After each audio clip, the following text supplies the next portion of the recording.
नमस्कार साथियों, मेरे YouTube चैनल में आप सभी का एक बार फिर से स्वागत है। साथियों, जैसा कि आपको अवगत है, आप सभी के निष्ठा के प्रशिक्षण चल रहे हैं और ये प्रशिक्षण आपके 15 जनवरी 2021 तक चलेंगे।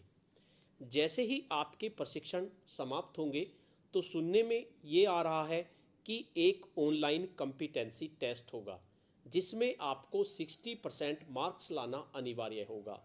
जो शिक्षक साथी इस टेस्ट में 60% मार्क्स ले आएंगे उनको निष्ठा की तरफ से प्रमाण पत्र दिया जाएगा। तो साथियों, अगर कॉम्पिटेंसी टेस्ट होता है तो उसके लिए हमें अभी से तैयार होना पड़ेगा। तो साथियों, आज की इस वीडियो में मैं मॉड्यूल 2 स्वस्थ विद्यालय परिवेश निर्मित करने के लिए व्यक्तिगत सामाजिक योग्यता का विकास से संबंधित महत्वपूर्ण प्रश्न आपके लिए लेके आया हूं जो आगामी ऑनलाइन परीक्षा में आपसे पूछे जा सकते हैं। साथियों, काफ़ी महत्वपूर्ण प्रश्न है, आप इनकी पीडीएफ को भी डाउनलोड कर सकते हैं।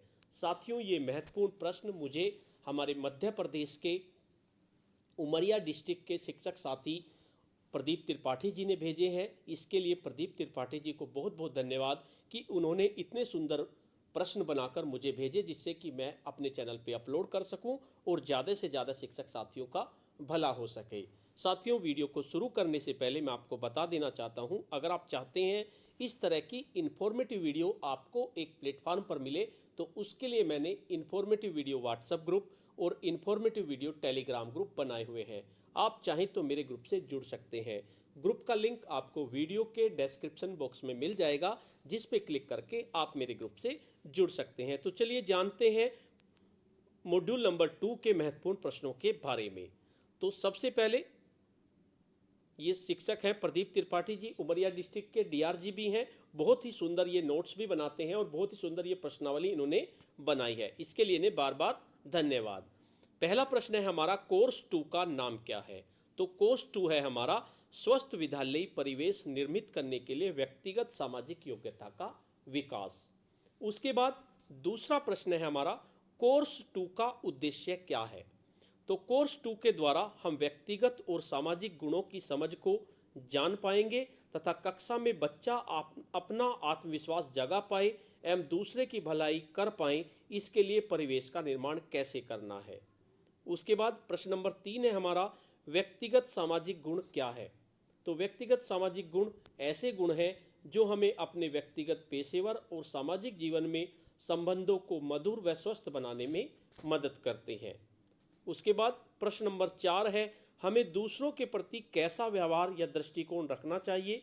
तो हमें सबके प्रति एक समान दृष्टिकोण ही रखना चाहिए, सबके प्रति संवेदनशील होना चाहिए, साथ ही सबकी भावनाओं को समझते हुए सराहना भी करनी चाहिए। नेक्स्ट प्रश्न है हमारा, विद्यालय में व्यक्तिगत सामाजिक गुणों की क्या भूमिका है? तो विद्यालय में शिक्षक और छात्र दोनों एक दूसरे को समझने, जानने, उनकी सराहना करने में दोनों के व्यक्तिगत सामाजिक गुणों का बहुत बड़ा योगदान रहता है, जिससे एक स्वस्थ कक्षा और परिवेश निर्मित होता है। नेक्स्ट प्रश्न है हमारा, बच्चों में व्यक्तिगत सामाजिक गुणों का विकास कैसे होता है? तो विद्यालय में जब सभी छात्र समूहों में काम करते हैं तो उनका अनुभव, रुचि, सहयोग भावना, व्यक्तिगत विशेषताएं, ये सब उनके व्यक्तिगत सामाजिक गुणों के विकास को बढ़ावा देती हैं। नेक्स्ट प्रश्न है हमारा, क्या पाठ्यक्रम या स्कूल की रोजमर्रा दिनचर्या गतिविधियों से भी व्यक्तिगत सामाजिक गुणों का विकास होता है? हाँ, पाठ्यक्रम व स्कूल की गतिविधियों से व्यक्तिगत सामाजिक गुणों का पोषण यानी कि विकास होता है। जैसे कि पाठ्य पुस्तकों में विज्ञान, सामाजिक विज्ञान की गतिविधियों को समूह में कराकर प्रार्थना, मध्याह्न भोजन, बाल सभा, बाल कैबिनेट गतिविधियों से इन गुणों का विकास होता है। नेक्स्ट प्रश्न है, संवेदनशीलता क्या है? तो संवेदनशीलता का अर्थ है कि अपने आप को और दूसरों को स्वीकार करने की क्षमता, निष्पक्ष रूप से दूसरों के प्रति सम्मान व करुणा दिखाना ही संवेदनशीलता है। नेक्स्ट प्रश्न है, बच्चों का या किसी का विश्वास कैसे जीता जा सकता है? तो इसका उत्तर होगा, बच्चों का विश्वास जीतने के लिए हमें अपनी भावना, विचारों के प्रति ईमानदारी दिखाते हुए खुलकर व्यक्त करना चाहिए। साथ ही किसी अनादर किए बिना ही अपनी प्रतिक्रिया देनी चाहिए। बच्चों को उनके नाम से पुकारें, प्रेम पूर्वक बात करके विश्वास जीता जा सकता है। नेक्स्ट प्रश्न है, विश्वसनीयता जीतने से क्या होगा? तो विश्वसनीयता जीतने से हमारे मधुर संबंध बनेंगे, अन्य लोगों के प्रति सद्भावना बढ़ने के साथ साथ सकारात्मक वातावरण निर्मित होगा। नेक्स्ट प्रश्न है, विश्वास जीतने के आसान तरीके क्या हैं? तो क्या क्या तरीके हैं विश्वास जीतने के? मुस्कुराहट के साथ स्वागत करें या बात करें। नंबर 2, बच्चों को उनके नाम से पुकारें। नंबर 3, बच्चों से हाल चाल पूछें, क्या खाया पिया है आज, यह भी पता करें। नंबर 4, छात्रों की प्रशंसा करें तथा आंखों में आंखें डालकर विनम्रता से बात करें। नंबर 5, बच्चों की व्यक्तिगत रुचि पता करें। और नंबर 6, पालकों के सामने बच्चों की अच्छाई बताएं, न कि बुराई।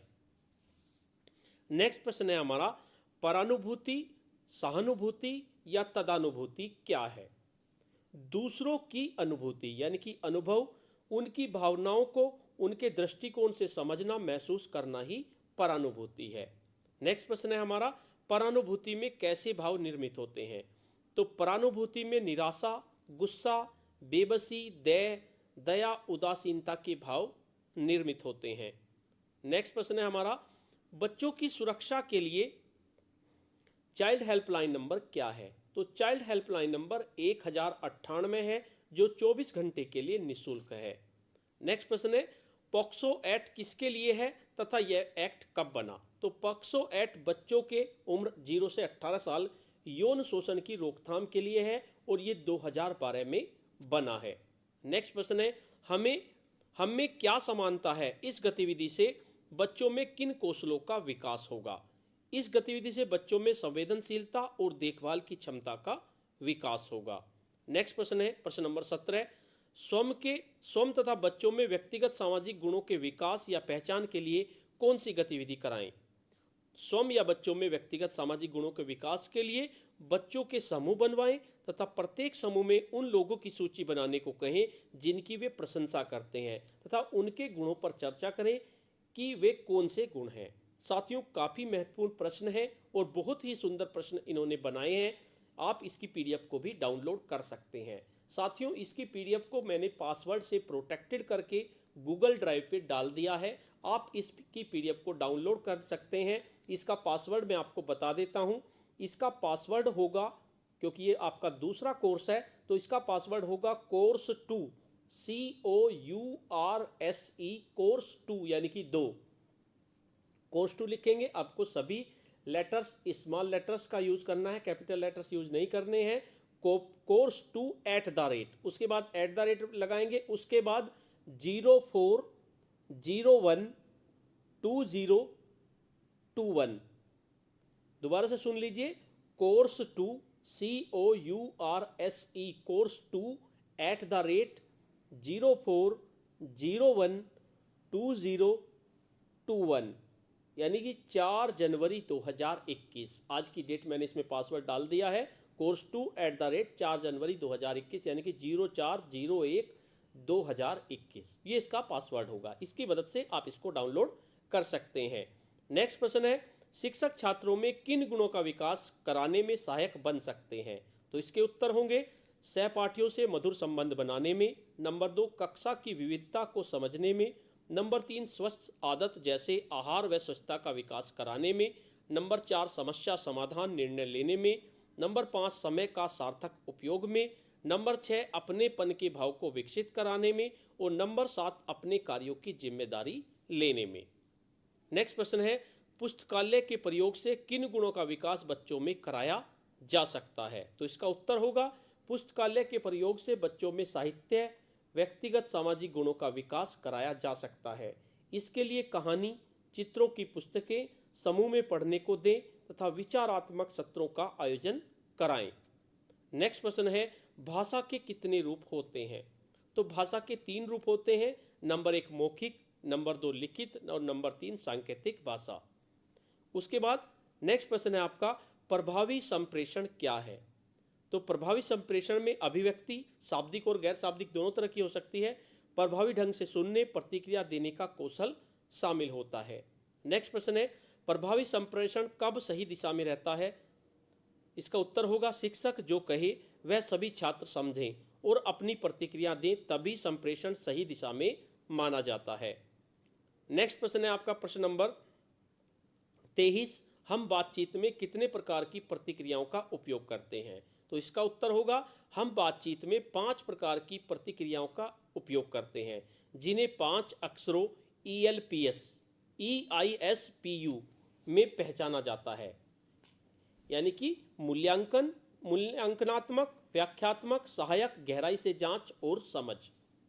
उसके बाद लास्ट प्रश्न है आपका प्रश्न नंबर 24, गैर मौखिक संप्रेषण कब होता है? तो गैर मौखिक संचार तब होता है जब हमारे विचारों या भावनाओं को चेहरे के भाव, स्वर, आवाज, हाव भाव, शरीर की गति आदि से व्यक्त किया जाता है। उसके बाद नेक्स्ट प्रश्न है प्रश्न नंबर 25, भावनाएं कितने प्रकार की होती हैं? तो भावनाएं मुख्यतः 2 प्रकार की होती हैं। नंबर 1 सकारात्मक, नंबर 2 नकारात्मक। खुशी, उत्साह, प्रेरणा को बढ़ाने का काम सकारात्मक भावनाएं करती हैं, जबकि नकारात्मक भावनाएं जैसे क्रोध, उदासी, रोष, असुरक्षा, उपहास, सजा का डर, अपराध बोध आदि प्रेरणा से ध्यान को कम करती हैं तथा अधिगम में बाधा डालती हैं। तो साथियों, काफ़ी महत्वपूर्ण प्रश्न है जो प्रदीप त्रिपाठी जी ने बनाए हैं।